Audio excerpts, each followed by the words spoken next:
नमस्कृत्यं नरं चैव नरोत्तमं देवीं सरस्वतीं व्यासं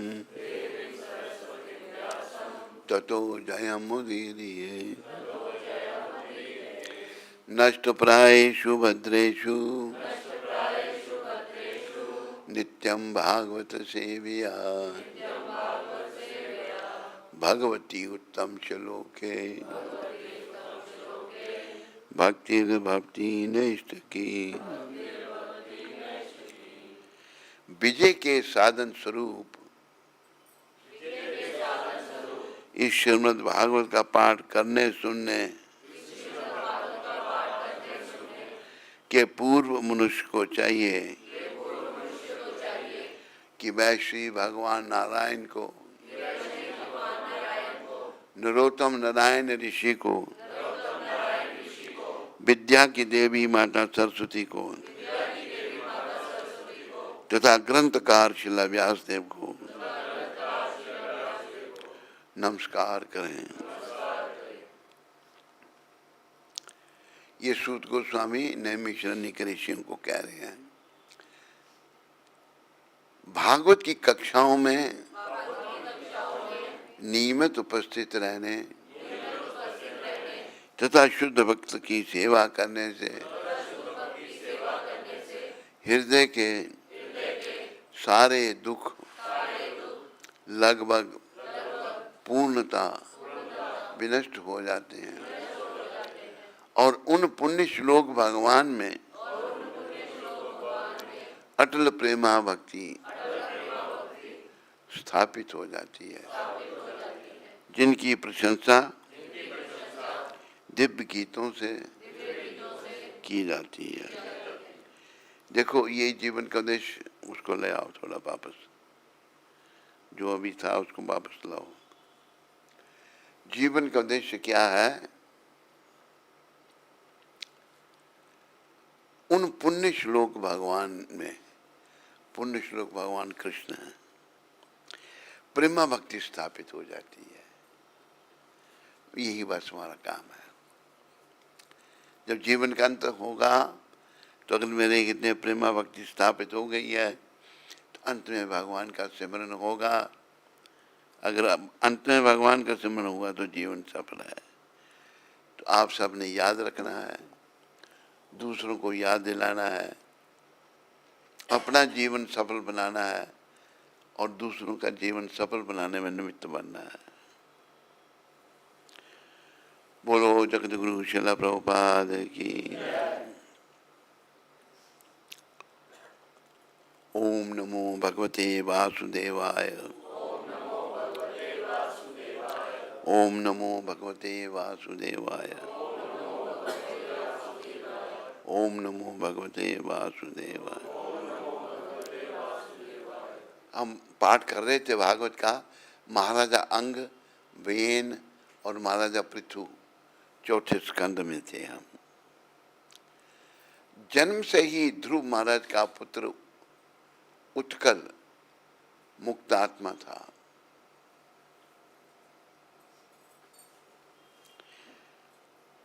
समुचित होने के कारण वह प्रत्येक वस्तु को भगवान में स्थित तथा भगवान को प्रत्येक वस्तु एवं प्राणी के हृदय में स्थित देखता था।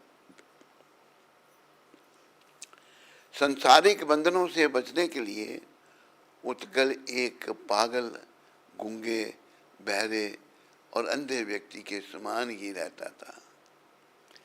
एक दृष्टि से वह उन धधकते अंगारों के सामने समान था जो अभी राख से ढके हुए थे। उसके इस व्यवहार को देखते हुए घर के वरिष्ठ सदस्यों तथा मंत्रियों ने उसे मूर्ख मानते हुए राज्य के अयोग्य मान लिया और उसके छोटे भाई वत्सर को राज सिंहासन सौंप दिया। ध्रुव महाराज की 5वीं पीढ़ी में चाक्षुष का जन्म हुआ, जो छठे मनु बने। चाक्षुष ने 12 पुत्रों को जन्म दिया और उनमें से सबसे छोटे पुत्र उन्मुख ने 6 पुत्रों को जन्म दिया।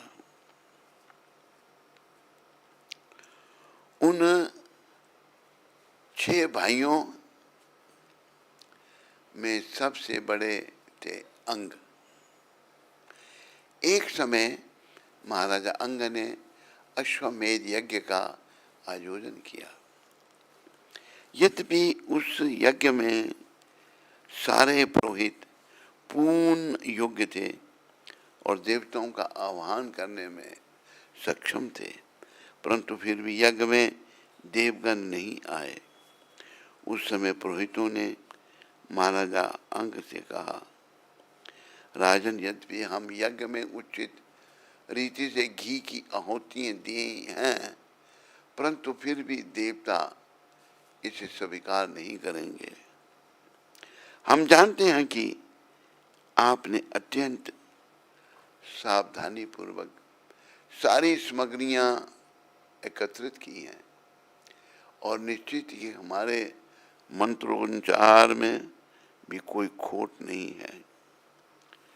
इसलिए हम निर्धारित नहीं कर पा रहे हैं कि देवता अपना यज्ञ भाग लेने में क्यों इतना संकोच कर रहे हैं। यह सुनकर महाराजा अंग अत्यंत दुखी हो गए। ब्राह्मणों की अनुमति से उन्होंने पूछा, हे ब्राह्मणों, कृपया बताइए कि मैंने ऐसा कौन सा अपराध किया है जिसके कारण देवता यज्ञ में अपना हिस्सा लेने के लिए यहाँ नहीं आ रहे हैं। प्रमुख पुजारी ने उत्तर दिया, राजन, आपका जीवन निष्पाप है। व्यवहार की बात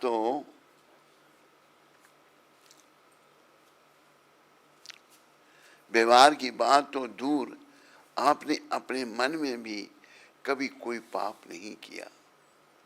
यद्यपि आप पुत्र उत्पन्न करने में पूरी तरह सक्षम हैं, परंतु पिछले जन्म में किए गए कुछ पाप के कारण आज आप निस्संतान हैं। यदि आप भगवान से पुत्र प्राप्ति हेतु प्रार्थना करें और इस उद्देश्य की पूर्ति हेतु एक विशेष यज्ञ करें, तो निश्चित ही आपकी इच्छा पूरी होगी। जब यज्ञेश्वर भगवान विष्णु आपको वरदान देने के लिए आपके यज्ञ में आएंगे, तो उनके साथ उनके सब सेवकों देवताओं को भी अपना यज्ञ भाग लेने के लिए आना पड़ेगा।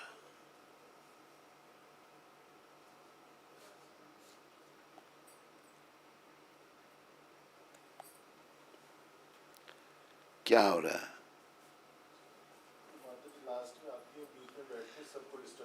ऐसा क्यों करती है तुम? इधर नहीं बैठ सकती आगे? बिल्कुल, सबके बीच में बैठ के सबको डिस्टर्ब करती है।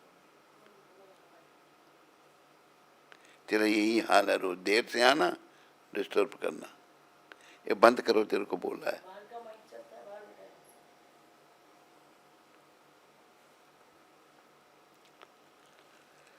तत्पश्चात जब पुजारी ने यज्ञ में भगवान विष्णु को आहुति अर्पित की, तो यज्ञ कुंड से श्वेत वस्त्र पहने एक व्यक्ति प्रकट हुआ। उसके हाथों में खीर से भरा सोने का एक पात्र था। ब्राह्मणों की अनुमति से महाराजा अंग ने सम्मान पूर्वक उस पात्र को स्वीकार किया।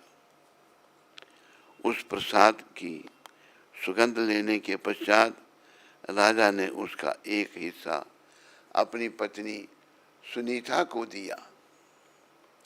उस प्रसाद में पुत्र प्रदान करने की शक्ति थी, जिसे खाकर रानी राजा के वीर द्वारा गर्भवती हो गई। कुछ ही समय में रानी ने एक पुत्र को जन्म दिया। उसका नाम रखा गया वेन, क्योंकि ये रानी मूर्तिमान मृत्यु की पुत्री थी। इसलिए वेन को आशंक रूप से अधर्म वंश का वंशज माना गया। सामान्यतः पुत्री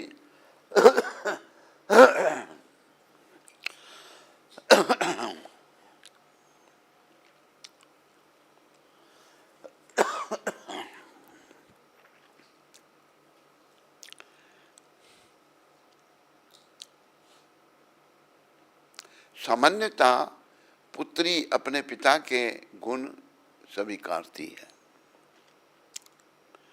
और पुत्र माता के। इसलिए गुणों में वेन अपने नाना के समान था। उसका चरित्र दिन प्रतिदिन गिरता गया।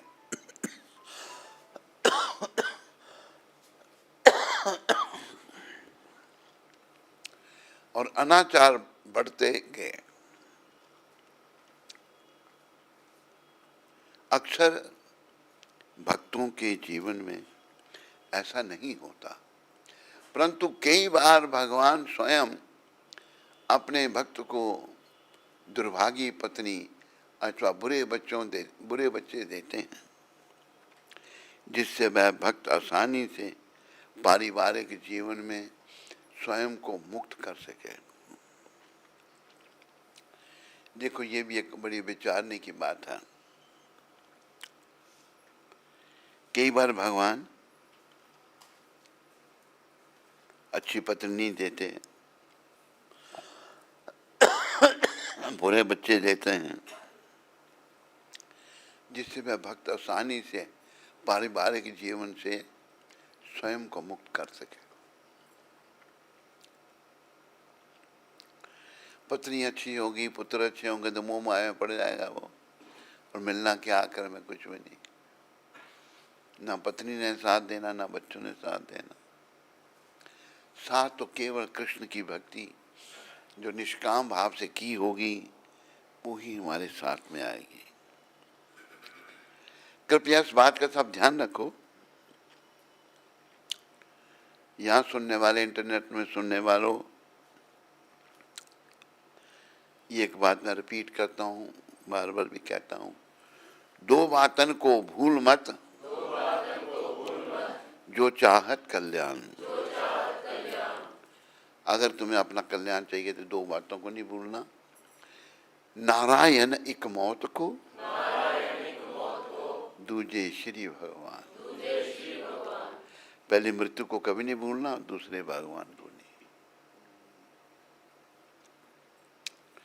भाई मरना है तो फिर मैं बुरे कर्म क्यों करूं, नरक में जाने की तैयारी क्यों करूं? मुझे तो भगवान की भक्ति करनी है, मुझे तो कृष्ण की सेवा करनी है।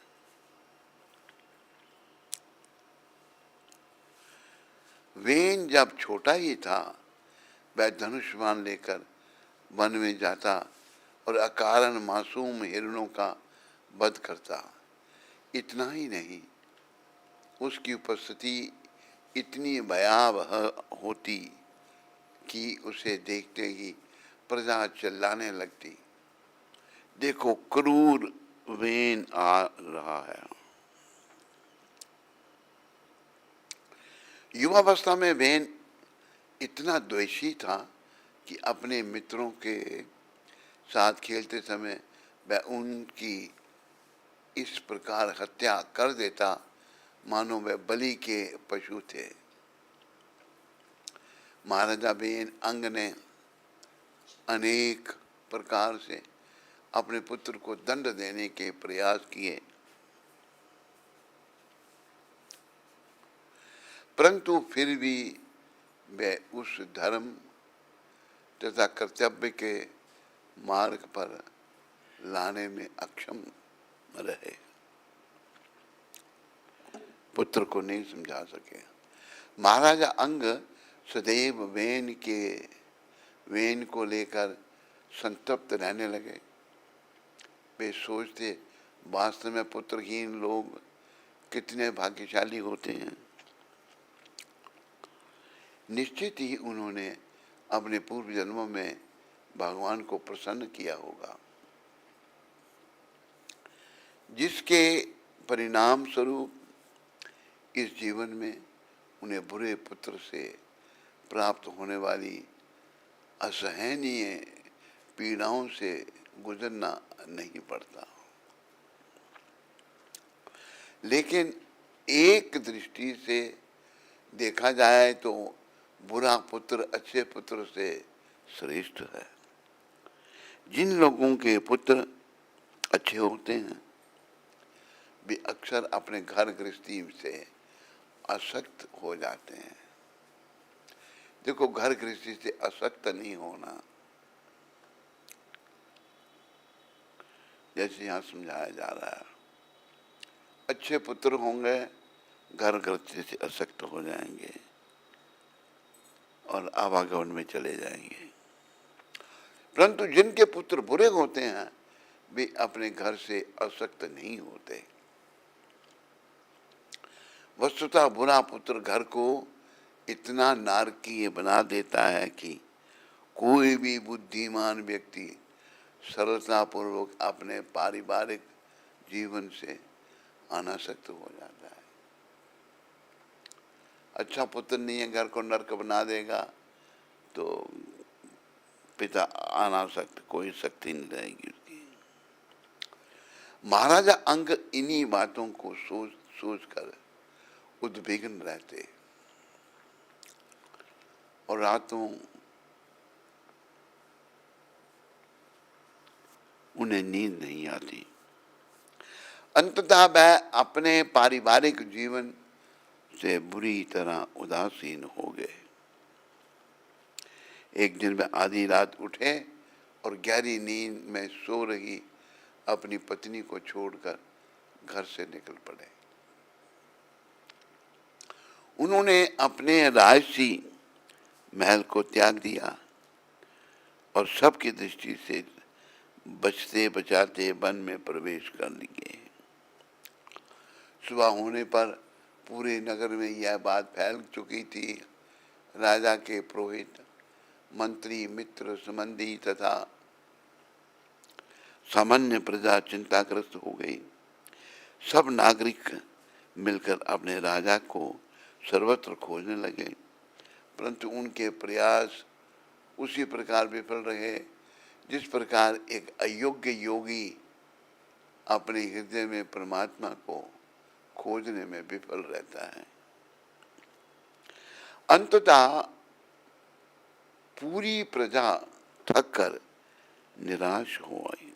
निराश लौट आई।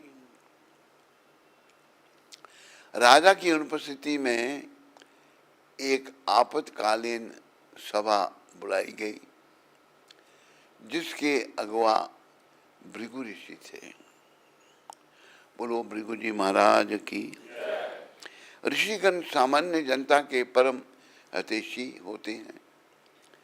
वे जानते थे कि राजा की अनुपस्थिति में प्रजा की रक्षा तथा मार्गदर्शन करने वाला कोई नहीं रहेगा और शीघ्र ही चोर और चक्के उनका शोषण करने लगेंगे।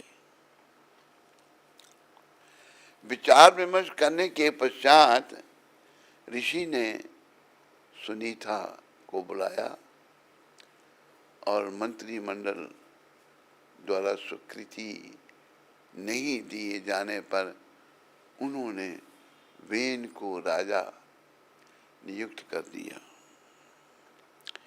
सब जानते थे कि वेन अत्यंत कठोर तथा क्रूर है और इसलिए जब राज्य के चोर और डाकुओं के ने उसके राज्याभिषेक का समाचार सुना तो वे भयभीत होकर उसी प्रकार छिप गए जिस प्रकार सांप के भय से चूहे छुप जाते हैं। सांप चूहों को खा जाता है। राज सिंहासन संभालते ही वेन और अधिक घमंडी हो गया।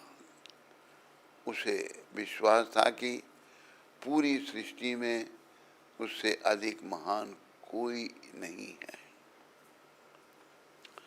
अपने रथ पर आरूढ़ होकर वह अपने राज्य का दौरा करता हुआ और यज्ञ दान तप आदि में संलग्न ब्राह्मणों को बलपूर्वक वैसा करने से रोकने लगा। जब राज्य में समस्त धार्मिक कार्य बंद हो गए, उस समय भावी विपदाओं का अनुमान लगाते हुए ऋषियों ने पुनः एक बैठक बुलाई।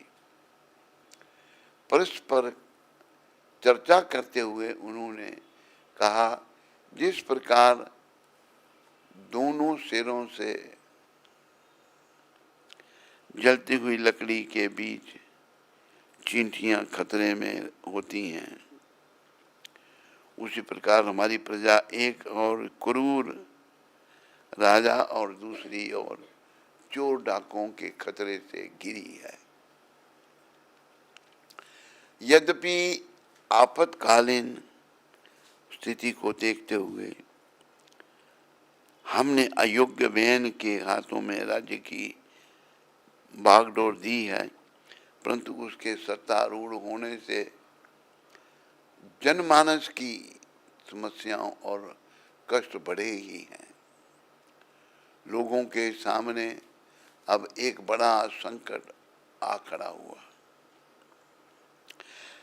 क्योंकि वेन ने उसकी आध्यात्मिक प्रगति के मार्ग को ही अवरुद्ध कर दिया है। सुनीता के गर्भ से जन्म लेने के कारण वेन उद्यमी स्वभाव का था, परंतु उसे राजा बनाकर हमने एक अभिशेले सर्प को दूध पिलाया है।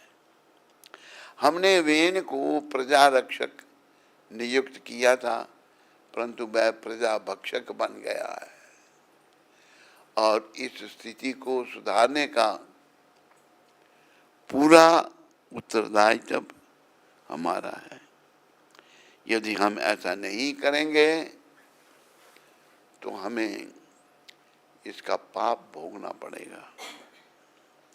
हम वेन को समझाने का प्रयास करेंगे, परंतु यदि उसने हमारे सदुपदेशों पर ध्यान नहीं दिया तो हम अपने ब्रह्म तेज से उसे जलाकर भस्म कर देंगे। मन में निश्चय करके वे सब ऋषि महाराज वेन के पास गए।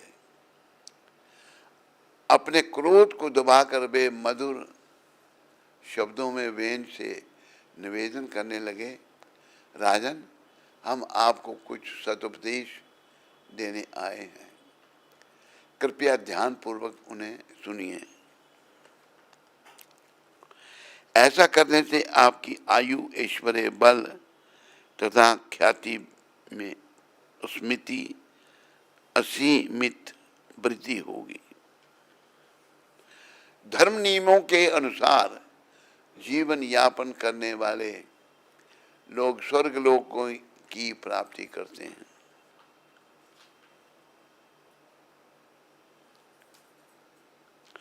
जो लगभग समस्त दुखों से मुक्त तथा सुख से युक्त है। इसलिए आपको अपनी प्रजा के धार्मिक जीवन को नहीं बिगाड़ना चाहिए। यदि आप अपनी प्रजा के धर्म कर्म में बाधा बनते हैं तो निस्संशय शीघ्र ही आप अपने इस उच्च राजसी पद से गिर जाएंगे। प्रजा का संरक्षण एवं पालन पोषण राजा का प्रमुख कर्तव्य है। साथ ही उसे चाहिए कि वह प्रजा को वर्णाश्रम के अनुसार कार्य प्रदान करे, जिससे वे अपने कार्यों द्वारा परम भगवान की आराधना कर सकें। जब राजा देखता है कि उसकी प्रजा यहाँ द्वारा भगवान की पूजा कर रही है, तो ना केवल वह प्रसन्न होता है, अपितु समस्त देवताओं देवगण भी स्वतः संतुष्ट हो जाते हैं। इसलिए यदि राजा यज्ञों को रोकता है तो इस दृष्टि से वह देवताओं का अपमान करता है और स्वयं अपने स्वर्ग गमन में बाधा बन जाता है। वेद ने कहा, कितने खेद की बात है कि अनुभवहीनता के कारण आप धर्म के नाम पर अधर्म का उपदेश दे रहे हैं। आप उस पुंचली स्त्री के समान हैं जो अपने पति को छोड़कर किसी यार पुरुष की खोज करती है। राजा स्वयं भगवान का प्रतिनिधि होता है। यदि अज्ञानतावश कोई राजा की पूजा नहीं करता तो वह ना तो इस लोक में और ना ही परलोक में सुख प्राप्त करता है। तुम सब देवताओं के उपासक हो, परंतु तुम्हें जानना चाहिए कि भगवान विष्णु, ब्रह्मा जी, शिव जी, इंद्र, वायु, यमराज, सूरज, कुबेर, वरुण, अग्नि एवं अन्य सब देवता राजा के शरीर के ही अंग होते हैं। इसलिए तुम अपना द्वेष त्याग दो और मंगल वस्तुओं के साथ मेरी पूजा करो।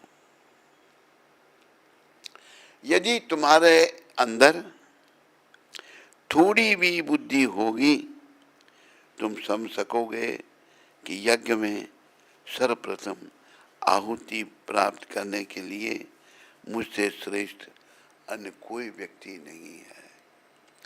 वेन का जीवन पापों से भरा था और इसलिए भ्रष्ट बुद्धि के कारण वह ऋषियों के सदुपदेशों को समझ नहीं पाया।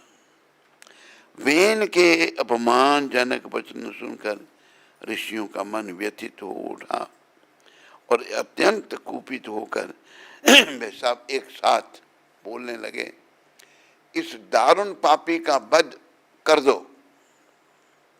यदि एक जीवित रहा, अगर यदि यह जीवित रहा तो शीघ्र ही पूरा संसार नष्ट हो जाएगा। इस निर्लज्ज और भ्रष्ट का इतना साहस कि इसने भगवान विष्णु का अपमान किया। दुष्ट वेन के अतिरिक्त भला और कौन ऐसा कर सकता है। यह कहकर ब्राह्मणों ने मात्र अहम शब्द का उच्चारण करके वेन का वध कर दिया, जो भगवान की निंदा करने के कारण पहले से ही मृत प्राय था। ऋषियों के जाने के बाद सुनीता अपने पुत्र की मृत्यु पर शोकातुर हो गई। उसके शव को बचाने के लिए उसने उसके शव पर औषधियों का तेल लेप किया और यथोचित मंत्रों का पाठ करवाया। कुछ समय पश्चात समस्त ऋषिगण सरस्वती नदी में स्नान एवं अपने नित्य क्रियाक्रमों से निवृत्त होकर पुनः एकत्रित हुए और प्रजा की दयनीय तथा भयावह स्थिति पर चर्चा करने लगे। राजा के बिना समाज में चारों ओर उत्पात मचा हुआ था। उस समय ऋषियों ने आकाश में उड़ती धूल के एक बड़े बवंडर को देखा, जो प्रजा को लूटकर जा रहे डाकुओं के भागने से उठी थी। ऋषिगण समझ गए कि राजा बेन की मृत्यु के पश्चात समाज पर कितनी भारी विपदा टूट पड़ी है। ऋषियों ने हाल ही में अपने ब्रह्म तेज से राजा बेन का वध किया था। यद्यपि वे जानते थे कि वह कार्य ब्राह्मणों का नहीं है, परंतु साथ ही वे निस्सहाय नागरिकों के दुखों की उपेक्षा भी नहीं कर सकते थे, क्योंकि ऐसा करने पर वे अपनी शक्तियों को उसी प्रकार खो देते जिस प्रकार खंडित घड़े में रखा पानी धीरे धीरे चू जाता है। वे ऋषि इस तथ्य से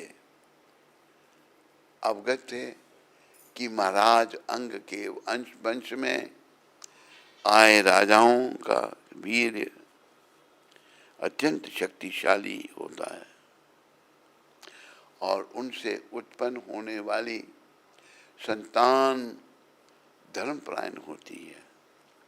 इस प्रकार अंग की वंश परंपरा को जारी रखने के विचार से उन्होंने वेन के मृत शरीर को जंगाओं को लिया और बलपूर्वक उसकी जंगाओं का मर्दन करने लगे। कुछ ही समय में वहां से एक बोना व्यक्ति प्रकट हुआ।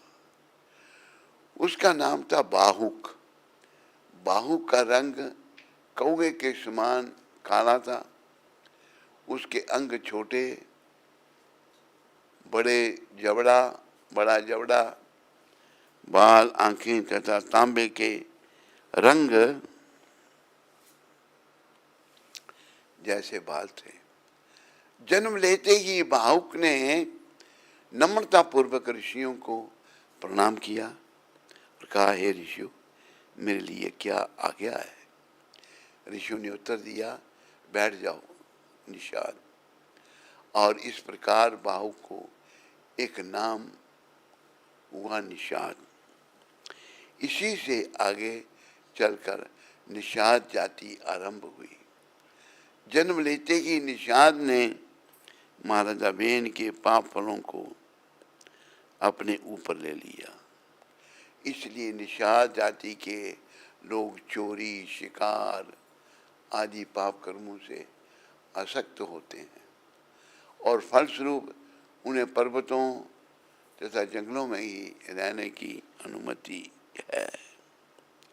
अब बेन का शरीर पवित्र हो चुका था। ऋषियों ने उसकी भुजाओं का मंथन कर आरंभ किया और इससे एक पुरुष तथा स्त्री उत्पन्न हुए। अत्यंत प्रसन्नता पूर्वक ऋषियों ने घोषणा की, यह पुरुष भगवान विष्णु का शक्त्यावेश अवतार पृथु है और यह स्त्री श्रीमती लक्ष्मी जी का विस्तार अर्ची है।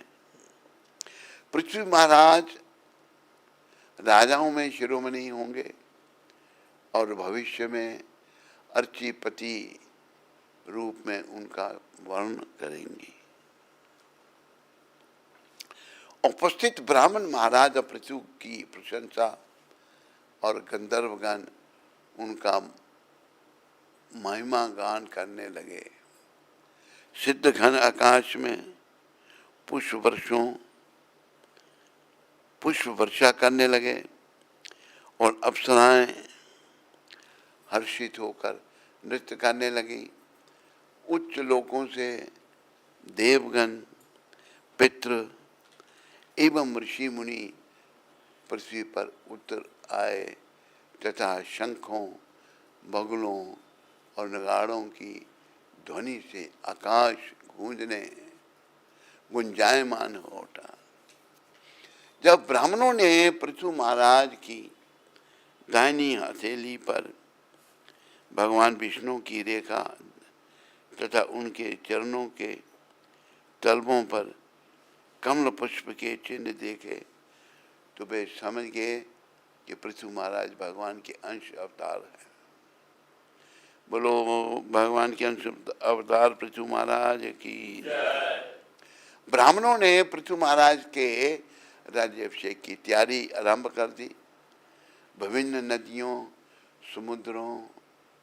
समुद्र, पर्वत, सर्प, गायें, पक्षी, पशु, स्वर्ग एवं पृथ्वी तथा अन्य समस्त पृथ्वी प्राणी अपनी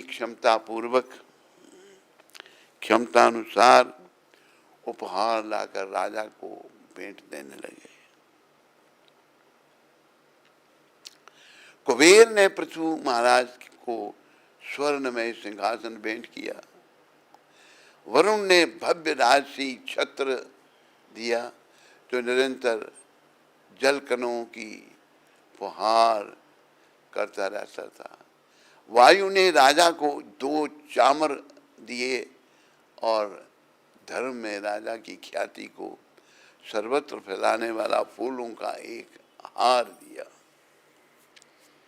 इंद्र ने महाराजा पृथु को एक रतन जड़ित मुकुट प्रदान किया और यमराज ने शासन करने के लिए एक राजदंड दिया।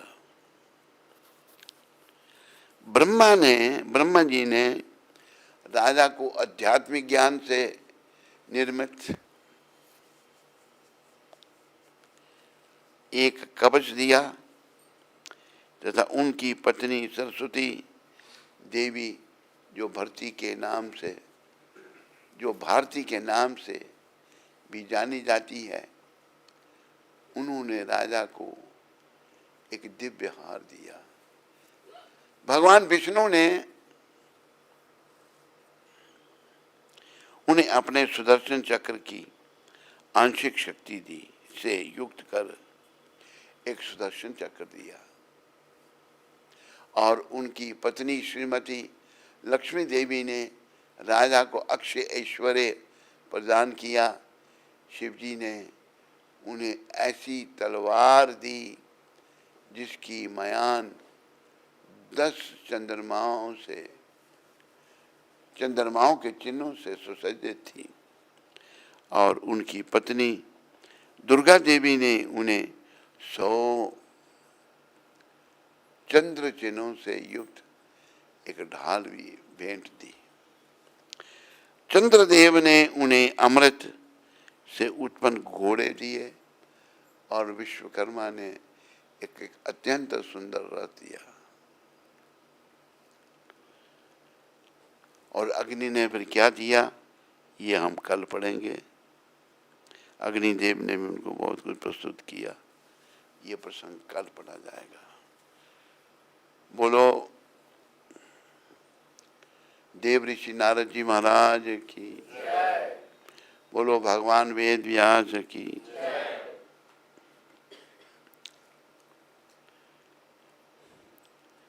आज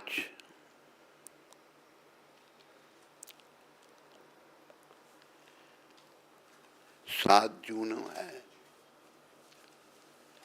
होनोलुलु जो हवाई में जगह है, वहां पर ये शब्द प्रभुपाद जी ने आज की तारीख में कहे थे। आप कोई भी उल्टा सीधा काम करके यदि कहें यह नया फैशन है तो सभी वैसा करने लगेंगे। प्रभुपाद कह रहे हैं कि अगर आप कोई भी उल्टा सीधा काम करके कहें कि ये नया फैशन है तो सभी वैसा करने लगेंगे, तो ऐसा हमने नहीं करना। बोलो जगत गुरु शिला प्रभुपाद की। हरे कृष्ण। ईशा शर्मा उधमपुर से। श्री गुरुदेव के चरणों में पतित बेटी का कोटि कोटि प्रणाम। श्री गौर राधा कृष्ण से प्रार्थना करती हूँ आप हमेशा स्वस्थ रहें। शिला गुरुदेव जी, जैसे आप कहते हैं प्रचारक कृष्ण भगवान को अत्यंत प्रिय हैं, अगर हम स्कूल में जाकर किंडरगार्टन वाले बच्चों से 3 बार महामंत्र करवाएं, क्या ये प्रचार में आता है? क्योंकि बच्चे को हम बोलेंगे तो तभी बोलेंगे उसके बाद अगर उन्हें कोई मोटिवेट नहीं करेगा तो महामंत्र छोड़ देंगे। आपकी पतित बेटी ईशा। देखो, भगवान का जब नाम उच्चारण करवाया, ये प्रचार ही है, ये अच्छी बात है। सबको नाम जपना चाहिए। पहले गुरुकुलों में बच्चों को यही भगवान की शिक्षा दी जाती थी, लेकिन जब अंग्रेज़ों ने भारत पर राज किया, मुसलमानों ने अपने राज में ये गुरुकुल पद्धति नहीं हटाई, लेकिन अंग्रेज जब आए, इन दुष्टों ने ये पद्धति खराब कर दी। तो गुरुकुल में यही शिक्षा मिलती थी बच्चों को।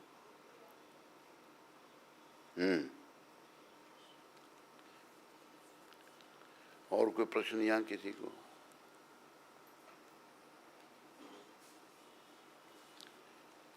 हरे कृष्णा हरे